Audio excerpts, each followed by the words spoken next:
What's up, guys? So, although this is nothing new to me, I once again came to the conclusion that I'm having a tough time experiencing joy. And it's not like I don't have tips on how to experience joy, how to have fun. It's simple for me. It's very simple to have joy. So, what am I even talking about? Now, as a lot of you know, I made these Wayfair videos and they kind of took off. It brought me over 600 subscribers. It's not what I did it for, but it once again got me immersed in kind of the culture of fighting for freedom, the freedom of others. Although I'm only one person. I know I'm part of a collective. So, I just feel like I'm obviously not doing enough. But as I was saying to someone, it it shouldn't feel like a privilege to have fun, to be able to hold on to your daughter and that shouldn't feel like a privilege. That should just feel like a given. But it does feel like a privilege for me. And you would say, well, if that's the case, you should be very appreciative. You should be very grateful. And I get that, and I preach things like that. But then I think about all of the suffering in the world, and sure, the suffering will never turn off.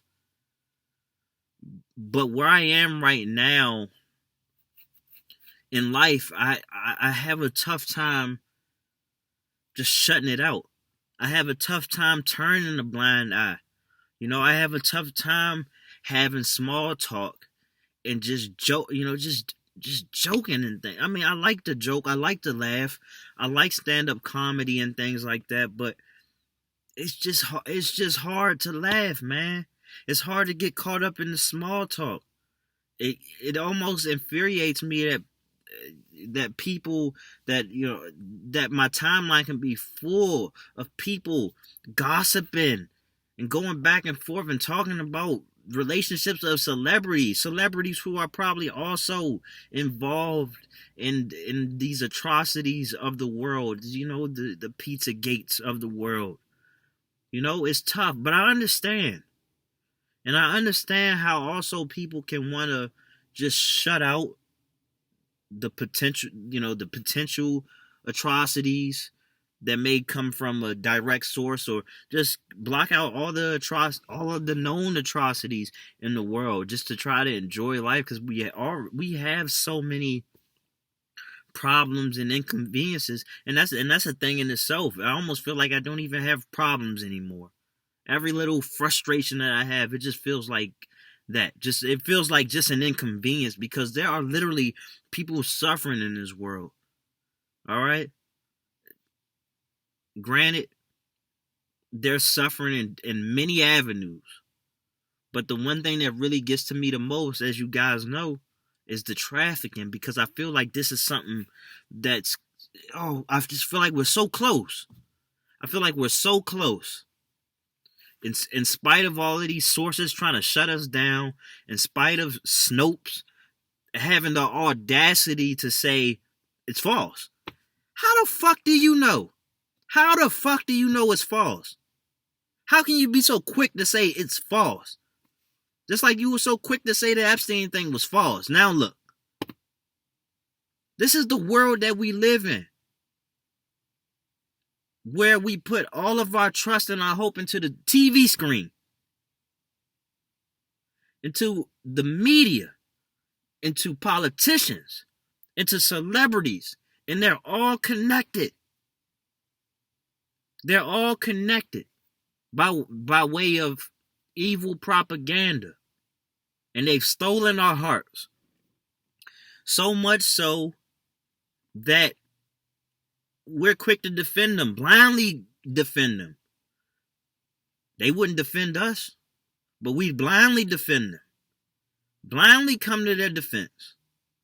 Always give them the benefit of the doubt. Can't even give our own family members who mean well but fuck up every once in a while. We can't even give them the benefit of the doubt. And that's the and that's the world that we live in. And also, I'm having a tough time with all this news coming out. Wayfair, Amazon, Walmart. It's almost like, damn, can I do anything without feeling like I'm getting my hands dirty? I'm talking to you on the MacBook. I'm sure you can probably dig up some dirt with Apple. I'm sure you can. This car that I'm in, this Chevy, there's Disney Plus on my PlayStation, Sony, and Disney. So when does it end? Like, where does it end? Like, it's like you can't avoid it. Like, you're in it. You're contributing to the very brands that are involved in evil things. And I know this. And to be conscious of these things and still kind of feel like you have to be, kind of still deal with these products and things like that, it's, I mean, goddamn. Even if I took all that away from me, I still got my hands on the dirty money. Kids got it. Kids got to eat. I'm trying to, build up a brand for my own self. Build on it. I call myself trying to do things built on integrity, but still the traces of it. It's going to be linked to dirty money and the things that I use, linked to dirty businesses. It's tough. It's like, because even I could pull a right answer for how to go about this. I can pull out a right answer. Of course I can. You know what I'm saying? But even still, the right answer doesn't feel very right. Everything feels like turning a blind eye. And I'm sorry if you came to this video looking for some hope, some how-to or whatever. I guess this is a rant. I don't do too many rants. But this weighs heavy on me because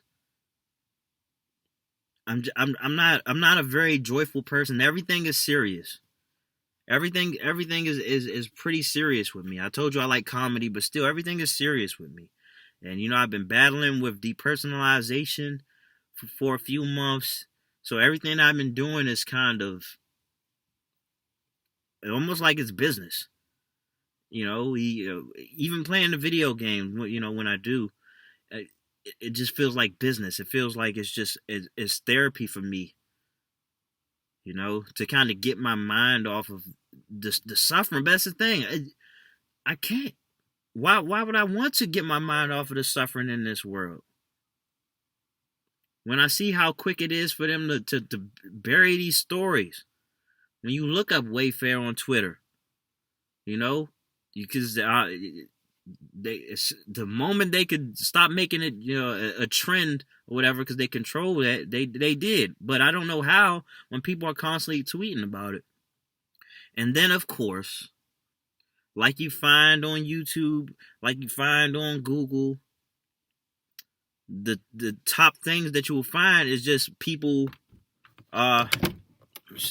just people debunking it, quote unquote, debunking it, but what they're really doing is dismissing it. All right, it makes me sick that the top search that you find when you look up Wayfair on Twitter is someone who works for CBS, go figure, shutting it down. And people trust the news outlet so much. That's it. That's it. Oh, well, he is on the news. He knows what he's talking about. This person does work for Snopes. I mean, Snopes said it's false, so it's false. All right. Mind you, in their description, they say that this is the definitive place for whatever. Definitive. Yeah, okay. How many times have Snopes been wrong? But you never hear about that. You never hear them admit that they were wrong. But with that being said, look, I'll get back to some of the more informational things. I hope you guys enjoy any one of my other 300 videos. They aren't all rants, but I got to get this one out, man. So best wishes.